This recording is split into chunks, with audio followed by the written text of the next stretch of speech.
السلام علیکم ویورز، میرا نام عطاء الرحمن اور آپ دیکھ رہے ہیں عطاء بخاری یوٹیوب چینل۔ قرآن کریم کی مسلسل ایکسپوزیشن کے سلسلہ میں آج ہم سورہ آل عمران کی آیت نمبر 186 کی ایکسپوزیشن کریں گے۔ اس آیت میں آزمائش کی بات کی جا رہی ہے۔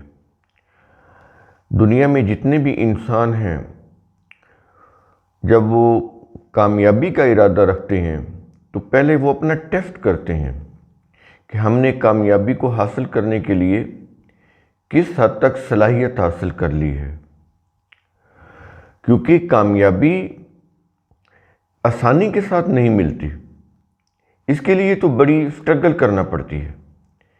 جب سٹرگل کرنا پڑتی ہے تو اس میں پھر بہت ساری مشکلات کو بھی عبور کرنا ہوتا ہے، بہت سارے مصائب کا سامنا کرنا پڑتا ہے، جیسا کہ نبی کریم صلی اللہ علیہ وسلم اور ان کی جماعت مومنین، انہوں نے بڑے صبر کے ساتھ ہر مشکل کا مقابلہ کیا، جیسا کہ جنگ احد کے سلسلہ میں جگہ جگہ پر یہ چیز بتائی جا رہی ہے، صبر اور تقوی۔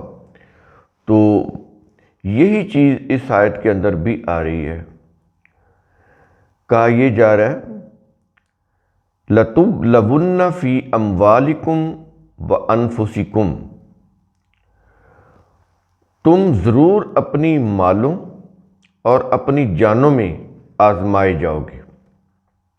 اب یہ دیکھیں قرآن کریم میں چیزوں کی ترتیب کس طرح سے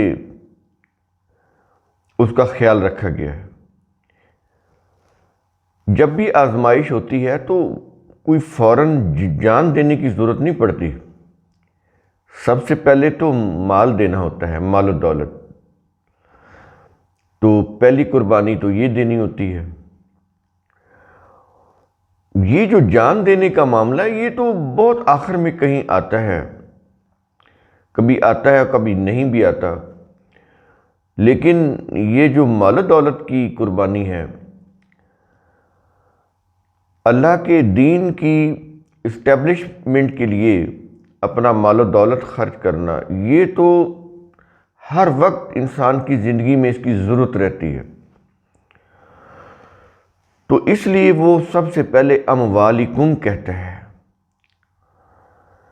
اللہ کے دین سے مراد یہ ہے کہ انسانیت کی فلاح کا نظام، اس کی کامیابی اور کامرانی کا نظام، جس کے اصول ضابطے صرف قرآن کے اندر ہیں۔ تو اس کے نفاذ کے لیے تو مال و دولت خرچ کرنے کی ضرورت ہوتی ہے، اپنا مال و دولت کھلا رکھنے کی ضرورت ہوتی ہے، نظام کے لیے بھی جو قائم کیا جانا ہے ایک اسٹیٹ میں یا معاشرے میں، اور ضرورت مند لوگوں کے لیے بھی۔ تو کہا یہ جا رہا ہے کہ تم ضرور اپنے مالوں اور اپنی جانوں میں آزمائے جاؤ گے، اور اس میں پھر آگے چل کر یہ بھی ہو سکتا ہے کہ عملی میدان جنگ میں لڑنا بھی پڑ جائے، تو اس میں تو پھر جان بھی جا سکتی ہے، وہاں پر پھر جان کی قربانی ہے۔ تو پہلے تو مال و دولت کو کھلا رکھنا ہے، جو بھی ضرورت ہو اس کے لیے اس کو خرچ کرنا ہے۔ اور آگے کہا جا رہا ہے وَلَتَسْمَعُنَّ، اور تم ضرور سنو گے۔ کیا چیز سنو گے؟ معاشرے میں جب بھی کوئی کام، اصلاح کا کام کرنے لگتے ہیں تو بہت ساری باتیں سننی پڑتی ہیں۔ یہ قرآن کریم اب اس بات کی طرف اشارہ کر رہا ہے، وَلَتُسْمَعُنَّ، اور تم ضرور سنو گے۔ اور آگے ڈیٹیل دیتا ہے کیا سنو گے۔ کہہ رہا ہے کہ من الذین اوتوا الکتاب من قبلکم، ان لوگوں سے جنہیں تم سے پہلے کتاب دی گئی۔ اب یہاں پر یہ چیز سمجھ لیں کہ عام تفاسیر تراجم میں تو یہی ہے کہ اہل کتاب، اور پھر اہل کتاب سے مراد یہ ہے کہ جیوز اور کرسچین، تو اس میں تو مسلم بھی شامل ہے کیونکہ وہ بھی اہل کتاب ہیں۔ تو یہ چیزیں ذہن میں رکھیے گا۔ اور یہاں پر جو کہا جا رہا ہے کہ من الذین اوتوا الکتاب من قبلکم، یہاں پر تو انہی کی بات ہو رہی ہے جو اہل کتاب تھے، جن کو مسلم سے پہلے کتاب دی گئی۔ یہ تو پھر بعد میں آئے، ان کو آخری نبی محمد صلی اللہ علیہ وسلم کے دور میں کتاب دی گئی۔ کتاب ایک ہی تھی، اس کے اصول ضابطے، دین کے اصول ایک ہی تھے، تو پہلے ان کا زمانہ تھا، لہذا ان کی بات کر رہا ہے۔ اب جب یہ قرآن کی بات کر رہے تھے تو یہ تو نہ آخری نبی محمد صلی اللہ علیہ وسلم کو تسلیم کر رہے تھے، وہ جو ان سے پہلے اہل کتاب تھے، اور نہ ہی ان کے اوپر نازل ہونے والے قرآن کو تسلیم کر رہے تھے۔ تو اس لیے پھر ان کی طرف سے بہت سی باتیں کی جاتی تھیں اور جماعت مومنین کو وہ سننا پڑتی تھی۔ قرآن کریم میں ان کے اعتراضات کا جواب بھی دیا گیا، لیکن وہ عقل و فکر کی روح سے اس کے اوپر غور کرنے کے لیے تیار ہی نہیں تھے۔ یعنی ان کی جو میجورٹی تھی وہ تو اس کے اوپر غور و فکر کرنے کے لیے تیار نہیں تھی۔ یہاں پر میجورٹی کی بات ہو رہی ہے، تو کہہ رہا ہے کہ ان لوگوں سے جنہیں تم سے پہلے کتاب دی گئی، تم ضرور سنو گے، وہ جو باتیں کریں گے، جو جس طرح اعتراضات کریں گے، تم ضرور سنو گے۔ اور دوسرا طبقہ کون ہے؟ کہتا ہے کہ وَمِنَ الَّذِينَ أَشْرَكُوا، اور ان لوگوں سے بھی جنہوں نے شرک کیا۔ یہ کون لوگ تھے؟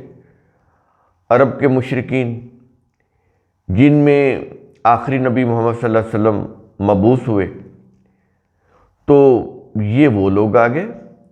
تو اب یہاں پر دو طرح کے گروہ آگے، ایک تو اہل کتاب جیوز اور کرسچن، اور دوسرے عرب کے مشرکین۔ تو دونوں کی بات کر رہے ہیں کہ یہ جو عرب کے مشرکین ہیں، ان لوگوں سے بھی تمہیں باتیں سننی پڑیں گی، تم ضرور سنو گے، جنہوں نے شرک کیا، یہ جو عرب کے جو لوگ ہیں۔ اور یہ باتیں کس قسم کی تھی؟ قرآن کریم ان کی نوعیت بھی بتاتا ہے۔ کیا یہ رہا ہے کہ اذن کثیرن، ایذا یعنی دکھ دینے والی بہت سی باتیں، کثیرن کثرت کے ساتھ، کثیر باتیں۔ اب یہ دیکھیں، یہ کہہ رہے ہیں کہ قرآن کریم جو ہے وہ ڈیٹیل نہیں دیتا۔ آپ دیکھ رہے ہیں کہ کس طرح قرآن کریم ایک بات کرتا ہے اور ساتھ ساتھ اس کا جواب دیتا چلا جاتا ہے، ساتھ ساتھ اس کی وضاحت کرتا چلا جاتا ہے۔ تو قرآن کریم اپنی باتوں کی خود وضاحت کرتا ہے۔ یہ اپنی باتوں کی وضاحت کے لیے کسی بھی روایت کی کتاب کا محتاج نہیں ہے۔ تو کہہ یہ رہا ہے کہ ایذا یعنی دکھ دینے والی بہت سی باتیں تم ضرور سنو گے ان دونوں گروہوں سے۔ یہ کریں گے ایسی باتیں، اعتراضات بھی کریں گے اور بھی بہت ساری باتیں کریں گے، تو تم سنو گے۔ اور جب یہ کیفیت ہو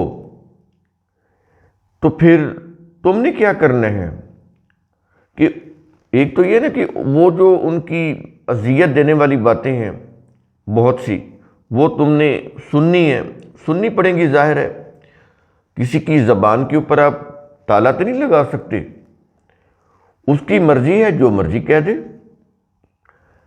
تو تمہیں سننی پڑیں گی۔ لیکن جواب میں تم نے کرنا کیا ہے؟ اب یہ دیکھیں، یہ نہیں کہہ رہا کہ تم بھی آگے سے ان کو کوئی باتیں سناؤ، ایسی کوئی بات نہیں کر رہا۔ قرآن کریم کا انداز دیکھیں کہ کسی بھی صورت معاشرے کے اندر انتشار، فساد پھیلانے کی اجازت نہیں دیتا۔ یہ نہیں کہہ رہا کہ جس قسم کی وہ باتیں تمہارے خلاف دکھ دینے والی کرتے ہیں، تم بھی اسی طرح کی باتیں کرو جواب میں۔ ان کے مقابلے میں بالکل نہیں۔ ان کی اذیت دینے والی باتوں کے جواب میں مسلم جماعت سے، جماعت صحابہ سے کیا کہا جا رہا ہے؟ کہا یہ جا رہا ہے کہ وَإِن تَصْبِرُوا، اور اگر تم صبر کرو، باتیں نہیں کرنی، ورنہ تم میں اور ان میں پھر فرق کیا رہ گیا؟ اس طرح تو معاشرے کے اندر انتشار پیدا ہو جائے گا، امن اور سکون یہ جاتا رہے گا۔ یہ نہیں کرنا۔ وہ جو بھی دکھ دینے والی باتیں کرتے ہیں، تم بڑی ثابت قدم رہ کر وہ باتیں تم نے برداشت کرنی ہیں، بڑی ہی ثابت قدمی کے ساتھ اس قسم کی مشکلات اور مصائب کا تم نے مقابلہ کرنا ہے۔ نہ ہی اپنا ٹیمپر لوز کرنا ہے، نہ ہی ہمت ہارنی ہے، نہ ہی بددل ہونا ہے، نہ ہی مایوس ہونا ہے، صبر کرنا ہے۔ یہ ہے وَإِن تَصْبِرُوا، اور اگر تم صبر کرو۔ دیکھا کہ صبر کے کیا معنی ہیں، اور ہمارے ہاں کس طرح سے صبر کے معنی بدلے گئے۔ تو صبر کے اندر اسٹیڈ فاسٹ، ثابت قدمی کے ساتھ ہر مشکل کا مقابلہ کرنا ہوتا ہے، مایوس ہو کر بیٹھ جانا نہیں ہوتا۔ اور آگے ایک تو یہ ہے کہ صبر کرنا ہے، ثابت قدمی کے ساتھ اپنے مشن پر ڈٹے رہنا ہے، کسی کی باتوں کی پرواہ نہیں کرنی۔ اور دوسرا وَتَتَّقُوا، بڑا جامع لفظ ہے، یہ بار بار آئے گا، اس کے میننگ ذہن میں بٹھا لیں۔ ہمارے ہاں تقویٰ کا مطلب یہ ہے کہ کوئی بھوکا ننگا ہو، وہ بیٹھ کر کہیں اللہ اللہ کر رہا ہو اور لوگ اس کو جا کے کوئی کھانا وغیرہ دیں آئیں، اپنی ضرورتیں پوری کرنے کا بھی وہ اس قابل بھی نہ ہو، اپنی ضرورتوں کے لیے بھی وہ لوگوں کے رحم و کرم کے اوپر ہو، نہ اس کے پاس قوت ہو، نہ طاقت ہو، نہ اقتدار ہو، نہ اس کے پاس کوئی ضروریات زندگی کو پورا کرنے کے لیے کوئی علم، کوئی فنی تعلیم، کچھ بھی نہ ہو، بس پھٹے پرانے کپڑے اور ہاتھ میں تسبیح اور سر کے اوپر وہ کلا، اس طرح کی جو چیزیں، ٹوپی، رومال، اور وہ اللہ اللہ کر رہا ہے اور لوگ اس کو کھانا دے رہے ہیں، کپڑے دے رہے ہیں، تو یہ متقی پرہیزگار، یہ بالکل قرآن کے خلاف ہے۔ یہ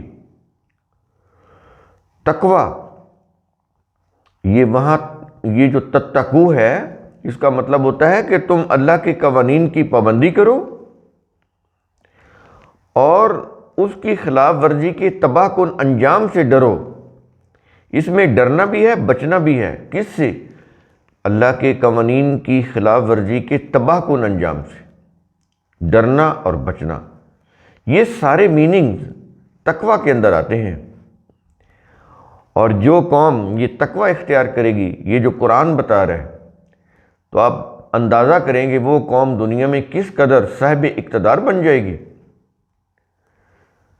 قوت اور غلبہ کی مالک بن جائے گی۔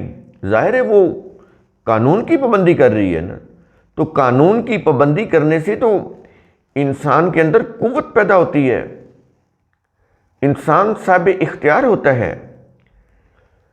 اس کا اختیار اس وقت ختم ہوتا ہے جب وہ قانون کی پابندی نہیں کرتا۔ جب کوئی قوم قانون کی پابندی کرے، اللہ کے قوانین کی، اور پھر ان کی خلاف ورزی کے تباہ کن انجام سے ڈرے بھی اور بچے بھی، تو آپ ذرا سوچئے گا کہ کس طرح پھر غلبہ، قوت اور نصرت ملتی ہے اللہ کے قانون کی روح سے۔ اس لیے یہ دو چیزیں، یعنی دشمن جو بھی، مخالفین جو بھی آوازیں کسیں، جو بھی الزامات کی بوچھاڑ کریں، جتنی بھی اذیت کی باتیں کریں، تم نے آگے سے اس قسم کا کوئی طرز عمل اختیار نہیں کرنا، یہ جماعت صحابہ سے کہا جا رہا ہے۔ تو ان کا جواب کس طرح سے دینا ہے؟ صبر اور تقوی کے ساتھ۔